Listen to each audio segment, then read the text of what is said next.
The way Rustem Tarico says it, and I love this quote, he said, vodka and banking have one thing in common. They make your dreams come true, right? And so he was able to translate a vodka brand. He thought big, and he was able to translate it into, he makes much more money on banking than he does on vodka. But he was ready to pull that trigger. And vodka is so kind of popular in Russia. This is Vladimir Putin and Medvedev, the prime minister and president, that they actually came out with their own line of vodka, Putinka and Medvedev, right? Barack Obama vodka, anyone? Well, actually, Jones Soda has a Barack Obama, right? They're thinking big. Jones Soda kind of took, I don't know if they know about this, but the lesson is the same, or the thinking is the same. They actually made it for McCain and for Hillary Rodham Clinton during the last election. Presidential cola is pretty cool. How about this? This campaign won almost every single marketing award 2 years ago, or a year ago. It was for the release of the Simpsons movie, right? And they basically remodeled about 50 or 60 7-Elevens to look exactly like the Quickie Mart from The Simpsons, right? Which is pretty cool. They even changed the signage. Can you imagine a brand that's just like, get rid of our branding, we're gonna put a fictional Quickie Mart branding on 60 of our stores and see what happens, right? They created, these things won't go until you buy them. I love that. I love that sign. It's so cool. I want to write that. As a creative director, I wanted to write that. That's awesome. They put in products like Krusty O cereal and Duff beer for sale, and they were sold out within minutes. You know why? Oh yeah, right. They got their obligatory poo, right? But they sold out because there was lineups to get into this store. When is the last time that Jeremy talked about a gas station? Like, when's the last time you saw lineups in a convenience store?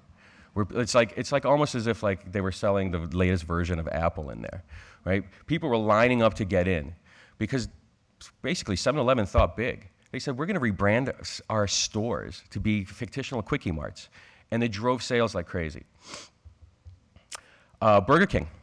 I don't know if you've heard of this, but Burger King about 3 years ago partnered with Microsoft Xbox to come up with 3 games, right? 3 Xbox quality video games that they sold with whatever the Burger King Happy Meal equivalent is for $3.99, right?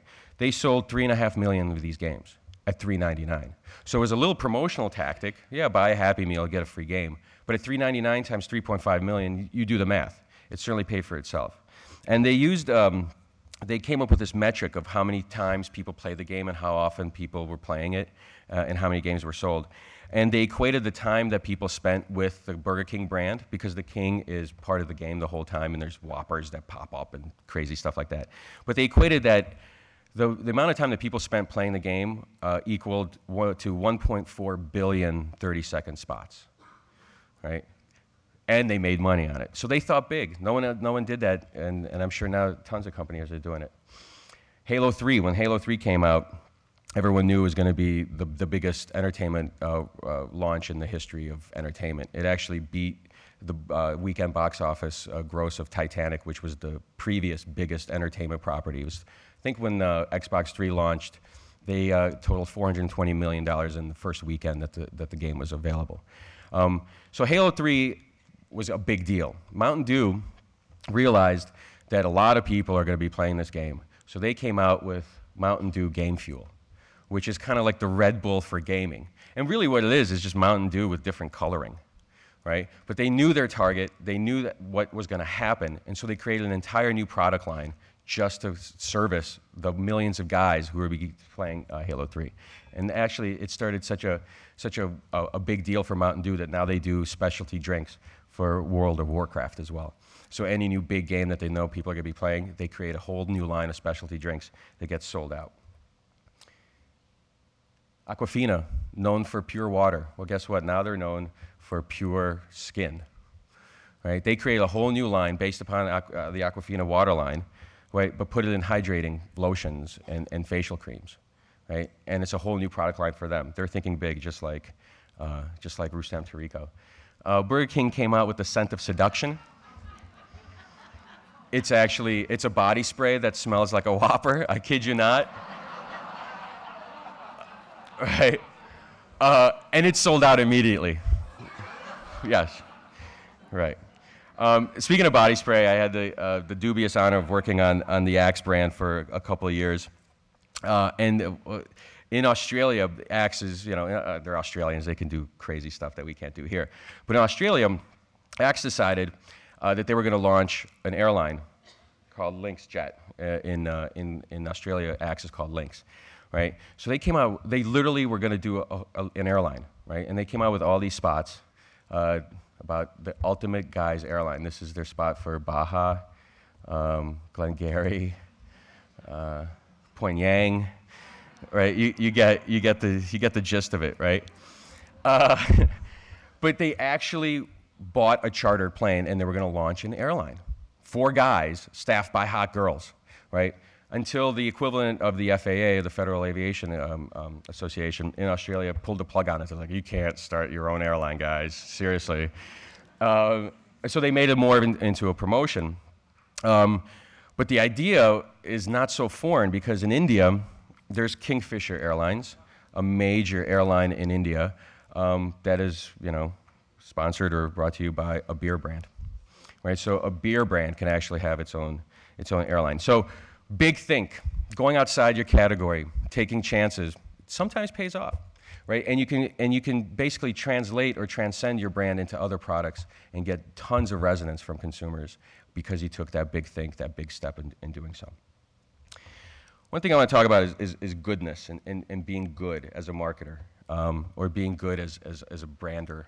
When I went to Sao Paulo, it's a city of 17 million people, officially, probably another 3 or 4 million in the favelas.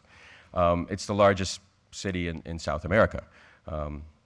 And in Sao Paulo, if you've ever been to Latin American countries, you realize that there's billboards and signs and clutter everywhere. But in Sao Paulo, about 2 years ago, they outlawed all outdoor advertising, right? There's no more outdoor advertising in Sao Paulo, the largest city in South America. And they literally went around and took down every single billboard and every single poster, right?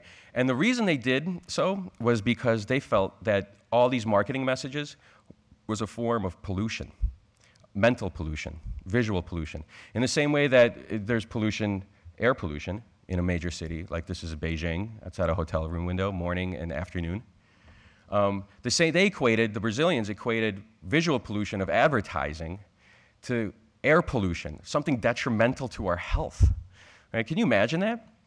They basically outlawed advertising because they thought it was detrimental to the health of Sao Paulistas. Right? And they're not the only city. There's a ton of cities that are on the cusp of already eliminating outdoor advertising. An entire segment of advertising in the marketer's arsenal is basically being outlawed under the pretext of being visual pollution. Sure, Jacksonville, not so much, but Buenos Aires, Paris, Moscow, Houston, Toronto is on the cusp of trying to limit the amount of outdoor advertising. Right? So there's something going on here where people are saying, whoa, there's too much marketing going on. There's too much advertising. Let's start with outdoor. Right? But what's to say that they're not going to trickle down into other forms of marketing? What outdoor billboard companies are doing, this is in Bordeaux, I think, or Brussels, they're starting to combat the mindset that advertising and marketing is bad for you. They started, JCDecaux, which is the world's largest out-of-home billboard company, started providing free bike share services to the cities that are thinking about outlawing billboards. Right? So they're combating the way, don't outlaw us, we're going to actually enhance people's lives. And bike share programs is sponsored by JCDecaux are popping up in dozens and dozens of cities, in those exact same cities that the people are thinking maybe there's too much outdoor advertising. So there is a connection, right? But they're trying to be good. This billboard in South Africa won the Cannes Golden Lion last year, right? The highest award for any advertising and marketing, titanium. What it is a billboard that a bank put up that's got solar panels on top of it. And the solar panels run wires into the shanty town right behind it to power the school and a little clinic in a shanty town that doesn't have any electricity. So that billboard is actually powering people, right? What if a bank really did give power to the people? Well, it really does give power to the people, and it won the highest award for advertising in the world last year. Right? So here's a way that you can use billboards for the common good. Right? Use an advertising medium to make people's lives better.